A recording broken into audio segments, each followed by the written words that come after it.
Nimekosa Baba, nimekosa, nihurumie. Taifa la Mungu, tumsifu Yesu Kristo. Karibuni katika mwendelezo wa tafakari yetu ya vituo vya njia ya msalaba, na leo hii tafakari kituo cha 9 na cha 10. Kituo cha 9, Yesu anaanguka mara ya 3. Ndugu zangu, maandamano ya huzuni ya msalaba sasa yanakaribia Golgotha, mahali ambapo Bwana wetu Yesu Kristo alikufa kwa ajili ya dhambi zetu. Yesu anajaribu kupanda kilima, anashindwa na kuanguka tena. Ni wazi kuwa amechoka kupita kiasi, hawezi tena kuamka mwenyewe. Kashifa na kufuru za watesi wake, mateke ya kikatili aliyopigwa na watesi wake, wanaovuta kamba huku na huku, waliofunga, haviwezi kumwamsha tena mwana-kondoo huyu aliyekimya. Ndugu zangu, kuanguka huku kwa Yesu karibu na mwishoni kuna lengo la kumkatisha tamaa ya kumalizia sehemu ndogo iliyobaki. Mtakatifu Faustina anasimulia kuwa katika moja ya matukio yake ya kutokewa na Yesu, Yesu alimwambia, mtoto wangu, ujue kwamba vikwazo vikuu vya utakatifu ni kukatishwa tamaa au kuendekeza wasiwasi au hofu uliokithiri. Mambo haya yatanyang'anya uwezo wa kuishi kifadhila. Lakini jipe moyo, kwa sababu wakati wote nipo tayari kukusamehe. Kila unapoomba msamaha, unaitukuza huruma ya Mungu. Kituo hiki cha 9 kinakutahadharisha kuwa katika safari ya kutafuta utakatifu tunaweza kuanguka karibu na mwishoni, na bila kujua akata tamaa. Kwa sababu katika maisha yetu tupo tuliokata tamaa hata kumwendea Mungu kwenye sakramenti ya upatanisho au kitubio, kwa kudhani kuwa Mungu hatatusamehe tena. Kisha tumeanguka mara nyingi dhambi. Wengine tumeamua kuishi maisha ya kifadhila, yaani kuweka mazoea ya kutenda mema. Lakini dhoruba na misukosuko ya maisha inatufanya tukate tamaa. Kumbe tulikuwa tumeshaukaribia ushindi.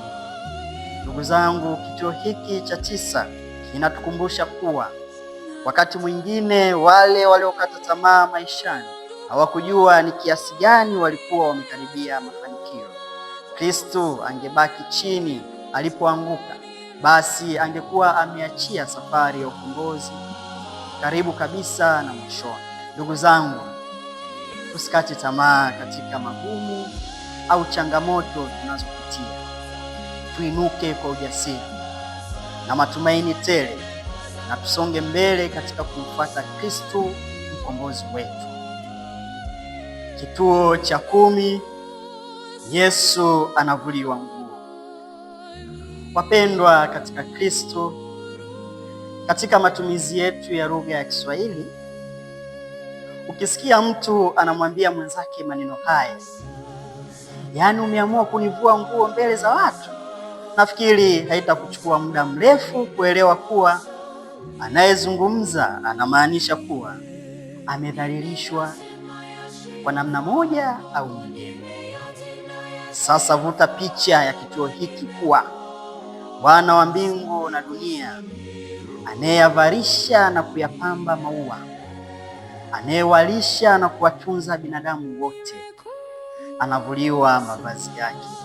Hapa tunaweza kupata hasira na kuwaonyoshea vidole wale Wayahudi.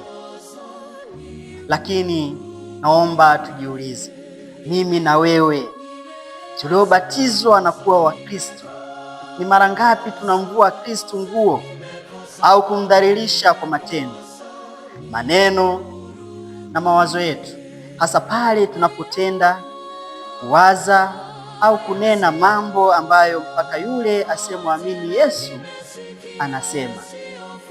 Kama kuwa Mkristo ni kuwa hivi, basi bora nisibatizwe tu, nibaki mpagani. Ni lazima na muhimu kutambua kuwa kwa ubatizo sisi wa Kristo tunapaswa kuchukua Yesu Kristo ndani yetu na kumtambulisha kwa wengine wasiomjua. Sasa tunapotenda kinyume na maagizo ya Kristo, tunamvua nguo Kristo au kumdhalilisha na kumfanya asiheshimiwe na watu tena. Hivyo ni mwaliko kwetu sisi viongozi, madaktari, wafanyakazi wote, Wakristo wote kuacha kumdhalilisha au kumvua Kristo nguo kwa mawazo yetu mabaya, maneno yetu machafu, matendo yetu, na wakati mwingine kwa kutotimiza vema majukumu yetu, na zaidi kwenda kinyume na amri kuu ya mapendo.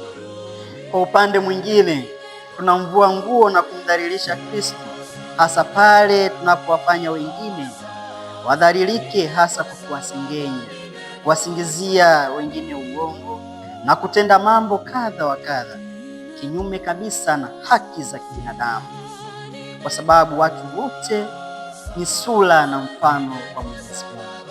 Mwaliko wa pekee katika kipindi hiki cha Kwaresma ni kurudi kabisa ndani ya dhamiri zetu na kujichunguza vilivyo, kama tumewahi kumdhalilisha wengine kwa namna yoyote ile, na kwenda kuomba msamaha ili kuponya majeraha yao.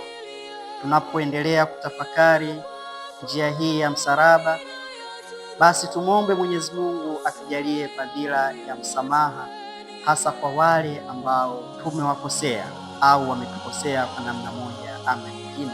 Tuwe wepesi wa kusamehe. Tumsifu Yesu Kristo.